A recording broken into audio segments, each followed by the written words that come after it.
ದಕ್ಷಿಣ ಭಾರತದ ರುಚಿಕರ ತಿನಿಸುಗಳಿಗೆ ಪ್ರಸಿದ್ಧವಾದಂತಹ ದಿ ರಾಮೇಶ್ವರಂ ಕೆಫೆಯಲ್ಲಿ ನಿನ್ನೆ ನಡೆದಂತಹ ಸ್ಫೋಟ ಪ್ರಕರಣಕ್ಕೆ ಸಂಬಂಧಪಟ್ಟಂತೆ ನೀವು ಈಗಾಗಲೇ ಗಮನಿಸ್ತಾ ಇದ್ದೀರಾ. ನಾವೀಗ ಘಟನಾ ಸ್ಥಳದಲ್ಲಿದ್ದೇವೆ. ಈ ಒಂದು ದಿ ರಾಮೇಶ್ವರಂ ಕೆಫೆ ಪೊಲೀಸರ ಕಾರ್ಯಾಚರಣೆಯ ಸ್ಥಳವಾಗಿತ್ತು. ಅಂದರೆ ನಿನ್ನೆ ಮಧ್ಯಾಹ್ನ 12:55ರಿಂದ ಇಂದಿನವರೆಗೂ ಕೂಡ ಇನ್ನೂ ಕೂಡ ರಾಷ್ಟ್ರೀಯ ತನಿಖಾ ಸಂಸ್ಥೆಗಳು ಸೇರಿದಂತೆ ಸ್ಥಳೀಯ ಪೊಲೀಸರು, ಸಿಸಿಬಿ ಪೊಲೀಸರು ಸ್ಥಳದಲ್ಲಿ ಮೊಕ್ಕಾಮನ್ನ ಹೂಡಿದ್ದಾರೆ. ಈ ಒಂದು ಇಲ್ಲಿ ಸ್ಫೋಟಗೊಂಡಿರ್ತಕ್ಕಂಥ ಅವಶೇಷಗಳ ಮಾದರಿಗಳನ್ನು ಸಂಗ್ರಹಿಸುವಲ್ಲೂ ಕೂಡ FSLನ ಅಧಿಕಾರಿಗಳು ಹಾಗೂ ಸೋಕೋ ಟೀಮ್ ನಿರಂತರವಾಗಿ ಕಾರ್ಯಾಚರಣೆ ನಡೆಸಿರ್ತಕ್ಕಂಥದ್ದು.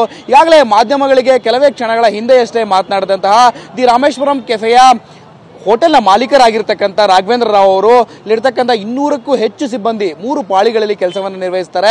ಶಿವರಾತ್ರಿ ಹಬ್ಬದ ದಿನದಂದು ಮತ್ತೆ 1 ವಾರಗಳ ಬಳಿಕ ದಿ ರಾಮೇಶ್ವರಂ ಕೆಫೆ ಮತ್ತೆ ಮರುಹುಟ್ಟನ್ನು ಪಡೆಯುತ್ತೆ, ಮರು ಜನ್ಮವನ್ನು ಪಡೆಯುತ್ತೆ, ಪುನರ್ಜನ್ಮವನ್ನು ಪಡೆಯುತ್ತೆ ಅಂತ ಹೇಳ್ತಿರ್ತಕ್ಕಂಥದ್ದು. ಅಂದರೆ 1 ವಾರದಲ್ಲಿ ಮತ್ತೆ ರಿನೋವೇಷನ್ ಮಾಡುವುದರ ಮೂಲಕ ನಾವು ಗ್ರಾಹಕರಿಗೆ ಸೇವೆಯನ್ನು ಕಲ್ಪಿಸಿಕೊಡ್ತೇವೆ. ನಾವು ಈ ಒಂದು ದಿ ರಾಮೇಶ್ವರಂ ಕೆಫೆಯನ್ನು ಕುಮಾರ ಪಾರ್ಕ್ನಲ್ಲಿ ಪ್ರಾರಂಭಿಸಿದಾಗಲಿಂದಲೂ ಕೂಡ ಹಲವು ಸವಾಲುಗಳನ್ನು ಎದುರಿಸ್ತಾ ಬಂದಿದ್ದೇವೆ, ಚಾಲೆಂಜ್ಗಳನ್ನು ಫೇಸ್ ಮಾಡಿದ್ದೇವೆ. ಎಲ್ಲ ಚಾಲೆಂಜ್ಗಳನ್ನು ಫೇಸ್ ಮಾಡ್ತಾ ದಿ ರಾಮೇಶ್ವರಂ ಕೆಫೆಯನ್ನು ಸದ್ಯದವರೆಗೆ ಈ ಪರಿಸ್ಥಿತಿಯಲ್ಲಿ ನೀವು ನೋಡಬಹುದಾಗಿದೆ. ಅಂದರೆ ನಾವು ಬದುಕಿನುದ್ದಕ್ಕೂ ಕೂಡ ಈ ರೀತಿಯ ಸವಾಲುಗಳನ್ನು ಎದುರಿಸ್ತಾ ಬಂದಿದ್ದೇವೆ, ಎಲ್ಲವನ್ನು ಕೂಡ ಮೆಟ್ಟಿ ನಿಲ್ಲುವಂಥ ಪ್ರಯತ್ನವನ್ನು ಮಾಡಿದ್ದೇವೆ. ಯಾವುದೇ ಕಿಡಿಗೇಡಿಗಳು ಈ ಒಂದು ಕೃತ್ಯವನ್ನು ಎಸಗಿದ್ದೇ ಆಗಿದ್ದಲ್ಲಿ ನಿಜಕ್ಕೂ ಕೂಡ ಯಾವುದೇ ರೀತಿಯ ವ್ಯಾವಹಾರಿಕ ದ್ವೇಷದಿಂದ ಈ ಒಂದು ಕೃತ್ಯವನ್ನು ನಡೆಸಿಲ್ಲ ಅಂತೇಳಿ ಮೊದಲಿಗೆ ಹೇಳಿರ್ತಕ್ಕಂಥದ್ದು. ತದನಂತರದಲ್ಲಿ ಇನ್ನೇನು 1 ವಾರದಲ್ಲಿ ಮತ್ತೆ ನಮ್ಮ ದಿ ರಾಮೇಶ್ವರಂ ಕೆಫೆ ಮರುಹುಟ್ಟನ್ನು ಪಡೆಯುತ್ತೆ, ಪುನರ್ಜನ್ಮವನ್ನು ಪಡೆಯುತ್ತೆ. ಇಲ್ಲಿರ್ತಕ್ಕಂಥ ಸಿಬ್ಬಂದಿಗಳನ್ನು ನೀವು ಈಗಾಗಲೇ ಗಮನಿಸ್ತಾ ಇದ್ದೀರಾ. ಕಳೆದ 1.5 ದಿನಗಳಿಂದಲೂ ಅಂದರೆ ನಿನ್ನೆ ಸ್ಫೋಟ ಸಂಭವಿಸಿದ ಇಂದಿನವರೆಗೂ ಕೂಡ ಈ ಒಂದು ಘಟನಾ ಸ್ಥಳದ ಒಳಗೆ ಬೆಂಗಳೂರಿನ ಪೊಲೀಸರು ಯಾವುದೇ ಕಾರಣಕ್ಕೂ ಕೂಡ ಒಳಭಾಗಕ್ಕೆ ಯಾರೂ ಕೂಡ ಪ್ರವೇಶಿಸಿದಂತೆ ಕ್ರೈಮ್ ಸೀನ್ ಅನ್ನ ಪ್ರೊಟೆಕ್ಟ್ ಅನ್ನ ಮಾಡಿದ್ರು. ಅಂದ್ರೆ ಒಳಭಾಗದಲ್ಲಿರ್ತಕ್ಕಂಥ ಕೆಲವೊಂದು ಅವಶೇಷಗಳನ್ನ, ಇದರ ಮಾದರಿಗಳನ್ನ ಸಂಗ್ರಹಿಸಬೇಕಾಗಿರುತ್ತೆ. ಸ್ಫೋಟ ಎಷ್ಟರ ಪ್ರಮಾಣದಲ್ಲಾಗಿದೆ, ಸ್ಫೋಟಕ್ಕೆ ಯಾವೆಲ್ಲ ರಾಸಾಯನಿಕಗಳನ್ನ ಬಳಕೆ ಮಾಡಲಾಗಿದೆ, ಯಾವ ಮಾದರಿಯ ವಸ್ತುಗಳನ್ನ ಬಳಸಲಾಗಿದೆ ಅನ್ನೋದನ್ನ ಪ್ರೊಟೆಕ್ಟ್ ಮಾಡಬೇಕಾಗುತ್ತೆ. ಇವೆಲ್ಲವೂ ಕೂಡ ಇನ್ವೆಸ್ಟಿಗೇಷನ್ ಆಂಗಲ್ ನಲ್ಲಿ ಪ್ರಮುಖವಾಗಿರ್ತಕ್ಕಂಥದ್ದು, ಮಹತ್ವದ ಸಾಕ್ಷ್ಯಗಳಾಗಿಯೂ ಕೂಡ ಪರಿಗಣನೆಗೆ ಬರುತ್ತೆ. ಕೋರ್ಟ್ನಲ್ಲಿ ಆರೋಪಿಯ ಕೃತ್ಯವನ್ನು ಸಾಬೀತು ಮಾಡಬೇಕಾದ್ರೆ ಇವೆಲ್ಲವೂ ಕೂಡ ಪ್ರೈಮರಿ ಎವಿಡೆನ್ಸ್ ಗಳಾಗಿ ಪೊಲೀಸರಿಗೆ ಲಭ್ಯವಾಗುತ್ತೆ. ಈ ಹಿನ್ನೆಲೆಯಲ್ಲಿ ಸಾಕಷ್ಟು ಶ್ರಮ ವಹಿಸಿ ಪೊಲೀಸರು ಈ ಒಂದು ಕ್ರೈಮ್ ಸೀನ್ ನ ಒಳಭಾಗಕ್ಕೆ ಯಾರೂ ಬರದಂತೆ ದಿನದ 24 ಗಂಟೆಗಳು ಅಂದ್ರೆ ಈ ಒಂದು ಘಟನೆ ಸಂಭವಿಸಿದಂತಹ ಕ್ಷಣದಿಂದ 1 ಗಂಟೆಯಿಂದ ಇದುವರೆಗೂ ಕೂಡ ಪ್ರೊಟೆಕ್ಟ್ ಮಾಡ್ತಿದ್ದಾರೆ.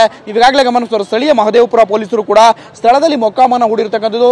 ಸುಮಾರು 100ಕ್ಕೂ ಹೆಚ್ಚು ಪೊಲೀಸರು ನನ್ನ ಎಡಭಾಗದಲ್ಲಿ ಈಗಾಗಲೇ ಗಮನಿಸಬಹುದಾಗಿದೆ ಬ್ಯಾರಿಕೇಡ್ಗಳನ್ನು ಹಾಕಿ ಈ ಒಂದು ಸ್ಥಳವನ್ನ ಸಂರಕ್ಷಣೆ ಮಾಡುವಂಥ ಕೆಲಸವನ್ನು ಮಾಡ್ತಿರ್ತಕ್ಕಂಥದ್ದು.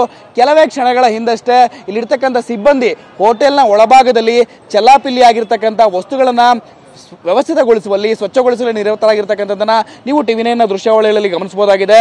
ಹೋಟೆಲ್ನ ಮಾಲೀಕರಾಗಿರ್ತಕ್ಕಂಥ ರಾಘವೇಂದ್ರ ರಾವ್ ಈಗಾಗಲೇ ಸ್ಪಷ್ಟವನ್ನ ಪಡಿಸಿದ್ದಾರೆ.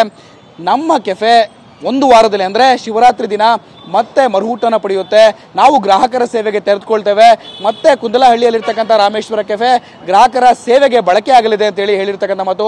ಒಟ್ಟಾರೆಯಾಗಿ ಈಗಾಗಲೇ ಈ ಒಂದು ಹೋಟೆಲ್ನ ಒಳಭಾಗದಲ್ಲಿ ಸ್ಫೋಟದ ತೀವ್ರತೆಗೆ ಚಲಾಪಿಲಿ ಆಗಿರ್ತಕ್ಕಂಥ ವಸ್ತುಗಳನ್ನು, ಹೋಟೆಲ್ನ ಒಳಭಾಗದಲ್ಲಿರ್ತಕ್ಕಂಥ ಎಲ್ಲ ಪೀಠೋಪಕರಣಗಳನ್ನು ಸರಿಪಡಿಸುವಂಥ ಕೆಲಸದಲ್ಲಿ ಅಲ್ಲಿರ್ತಕ್ಕಂಥ ಎಲ್ಲ ಸಾಮಗ್ರಿಗಳು ಚಲಾಪಿಲಿ ಏನಾಗಿದ್ದಾವೆ ಎಲ್ಲವನ್ನೂ ಕೂಡ ತಹಬದಿಗೆ ತಂದು ವ್ಯವಸ್ಥಿತವಾಗಿ ಓರಣವಾಗಿ ಜೋಡಿಸುವಂಥ ಕೆಲಸವನ್ನು ಒಳಭಾಗದಲ್ಲಿರ್ತಕ್ಕಂಥ ಸಿಬ್ಬಂದಿ ಮಾಡ್ತಿದ್ದಾರೆ. ಅಷ್ಟೇ ಅಲ್ಲದೆ ಈ ಒಂದು ಕೆಫೆಯಲ್ಲಿ ಗ್ರಾಹಕರ ಸೇವೆಗೆ ತೆರೆದುಕೊಳ್ಳುವಂಥ 200ಕ್ಕೂ ಹೆಚ್ಚು ಸಿಬ್ಬಂದಿ ಏನಿದ್ದಾರೆ ಇವರೆಲ್ಲರನ್ನೂ ಕೂಡ ಕರೆದು ಒಂದೆಡೆ ಕುಳ್ಳಿರಿಸಿ ಅವರೆಲ್ಲರಿಗೂ ಕೂಡ ಆತ್ಮಸ್ಥೈರ್ಯವನ್ನು ತುಂಬುವಂಥ ಕೆಲಸವನ್ನು ಕೂಡ ಅಲ್ಲಿರ್ತಕ್ಕಂಥ ಸಿಬ್ಬಂದಿಗಳಿಗೆ ಮಾಡ್ತಿರ್ತಕ್ಕಂಥದ್ದು. ಒಟ್ಟಾರೆಯಾಗಿ ಈ ಒಂದು ಹೋಟೆಲ್ನ ಮಾಲೀಕರಾಗಿರ್ತಕ್ಕಂಥ ರಾಘವೇಂದ್ರ ರಾವ್ ಅವರು ಹೇಳ್ತಿರ್ತಕ್ಕಂಥ ಮಾತು, ಯಾವುದೇ ರೀತಿಯ ಸವಾಲುಗಳು ಎದುರಾದರೂ ಕೂಡ ನಾವು ಸವಾಲನ್ನು ಸ್ವೀಕರಿಸಿದ್ದೇವೆ, ಸವಾಲುಗಳನ್ನು ಎದುರಿಸ್ತಾ ಬರ್ತಿದ್ದೇವೆ. ಶಿವರಾತ್ರಿ ಹಬ್ಬದಂದು ಮತ್ತೆ ದಿ ರಾಮೇಶ್ವರಂ ಕೆಫೆ ಪುನರ್ಜನ್ಮವನ್ನು ಪಡೆಯುತ್ತೆ ಅಂತ ಹೇಳ್ತಿರ್ತಕ್ಕಂಥ ಮಾತು. ಕ್ಯಾಮರಾಮನ್ ಶ್ರೀಕಾಂತ್ ಜೊತೆ ಶಿವಪ್ರಸಾದ್, TV9 ಬೆಂಗಳೂರು.